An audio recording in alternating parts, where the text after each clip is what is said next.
আসসালামু আলাইকুম, কেমন আছেন সবাই? আলহামদুলিল্লাহ, আমরাও ভালো আছি।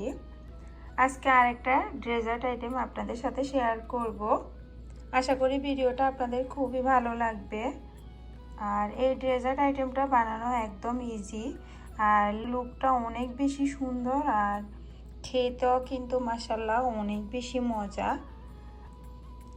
আমার রেসিপিটা যদি ফলো করেন তাহলে আপনিও বানিয়ে ফেলতে পারবেন এত সুন্দর একটা ডেজার্ট। তো চলেন কথা না বাড়িয়ে ভিডিওটা শুরু করা যাক। প্রথমে আমি এই অরেঞ্জগুলোকে খোসা ছাড়িয়ে নেব।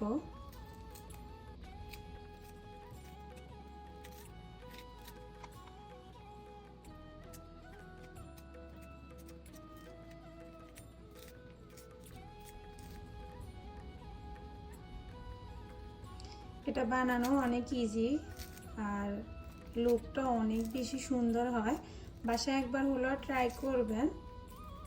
যারা আমার পেজ থেকে ভিডিওটা দেখতেছেন অবশ্যই পেজটাকে ফলো করে দেবেন, আর যারা ইউটিউব চ্যানেল থেকে ভিডিওটা দেখতেছেন অবশ্যই চ্যানেলটাকে সাবস্ক্রাইব করে দেবেন। আপনারা কোন ধরনের ভিডিওগুলো পছন্দ করেন অবশ্যই কমেন্ট করে জানাবেন। ভিডিওটা দেখার আগে অবশ্যই লাইক কমেন্ট করে ভিডিওটা দেখা শুরু করবেন। আপনারা যদি ভিডিওগুলো দেখে লাইক কমেন্ট করেন তাহলে ভিডিও বানানোর উৎসাহটা বেড়ে যায়। এটার উপরে এরকম কমলার আঁশগুলো থাকে, এগুলাকে আমি উঠাই নিতেছি।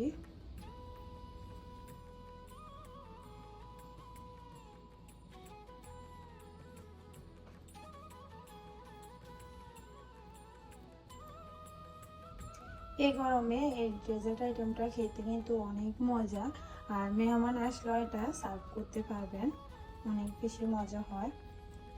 তো আমি আঁশগুলোকে ছাড়িয়ে নিতেছি।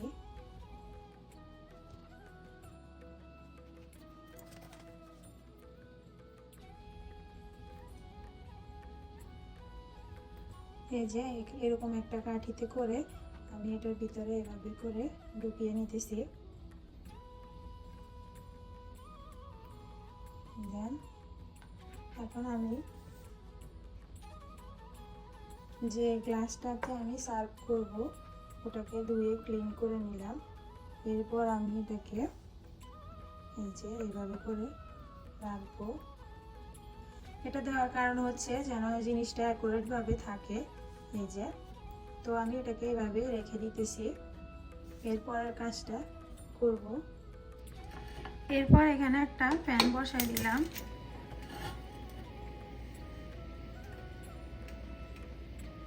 এরপর আমি এখানে দিয়ে দিতেছি 4 কাপের মতো লিকুইড দুধ। আপনারা চাইলে গুঁড়া দুধটাও ইউজ করতে পারবেন।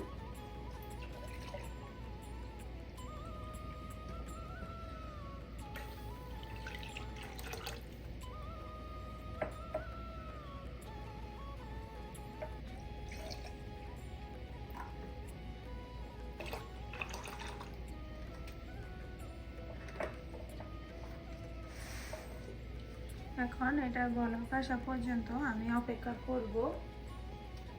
এর আগে দিয়ে দিতেছি 1 কাপ পরিমাণ চিনি। চিনিটা আপনাদের মন মতো করে দিবেন, কেউ মিষ্টি বেশি খায় কেউ কম খায়। তো আমি এই যে এখানে দিয়ে দিতেছি 1 কাপের মতো চিনি।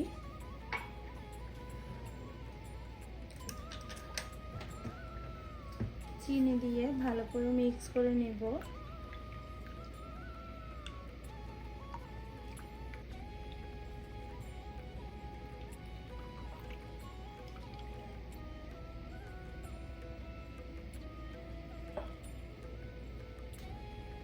এই ডেজার্টটা বানানোর জন্য বেশিক্ষণ ওয়েট করাও লাগে না, আবার ঝটপট বানিয়ে ফেলা যায়।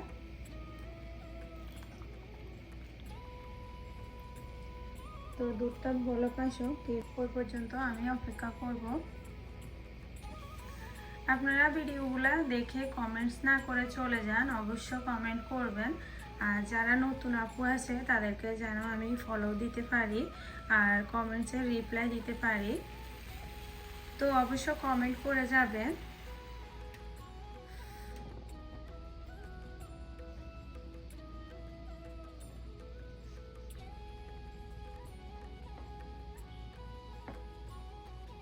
আর যারা আমাকে এত সাপোর্ট দিতেছেন তাদেরকে অসংখ্য ধন্যবাদ।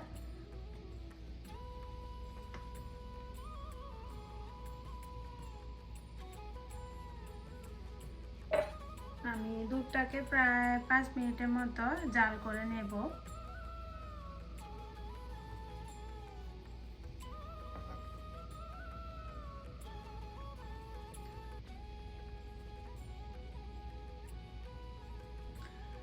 এই সময় একটু নড়লে দুধটা পড়ে যায়, তো দাঁড়িয়ে করতে হবে এই কাজটা।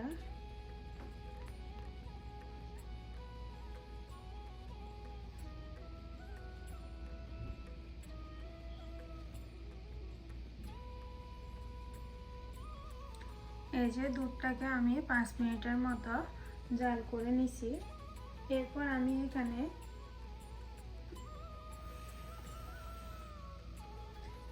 আমি এখানে এক টেবিল চামচ আগার আগার পাউডার এই যে ঠান্ডা পানি দিয়ে এভাবে করে মিক্স করে নিতেছি।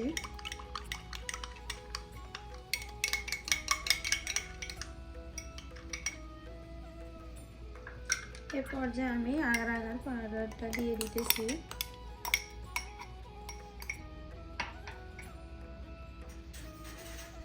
দিয়ে ভালো করে মিক্স করে নিতে হবে।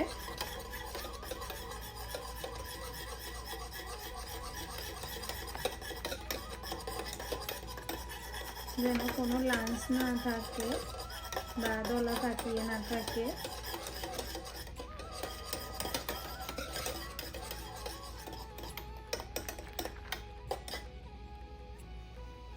তো এটাকে আমি 5 মিনিটের মতো আবার জাল করে নেব।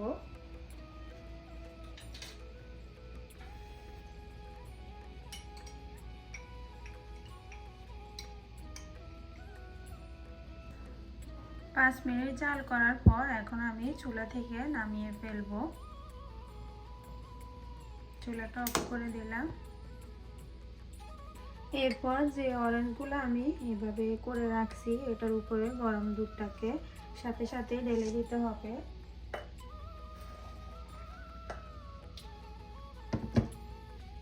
তো এই যে আমি এটাকে এভাবে ঢেলে দিতেছি।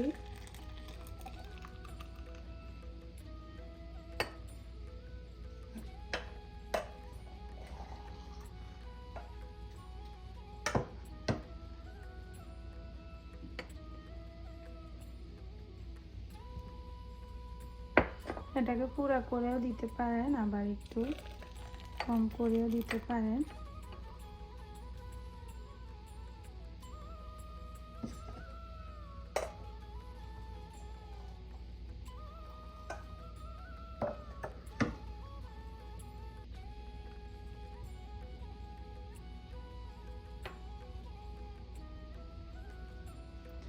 এই যে এই পর্যায়ে আমি এটাকে নরমাল ফ্রিজে রেখে দেব।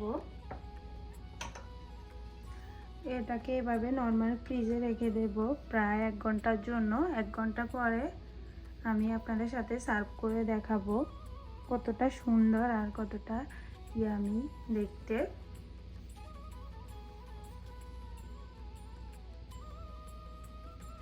এরপর আমি এটা থেকে এই যে এটা সরিয়ে ফেলবো। এটা এমনিতে বসে যাবে।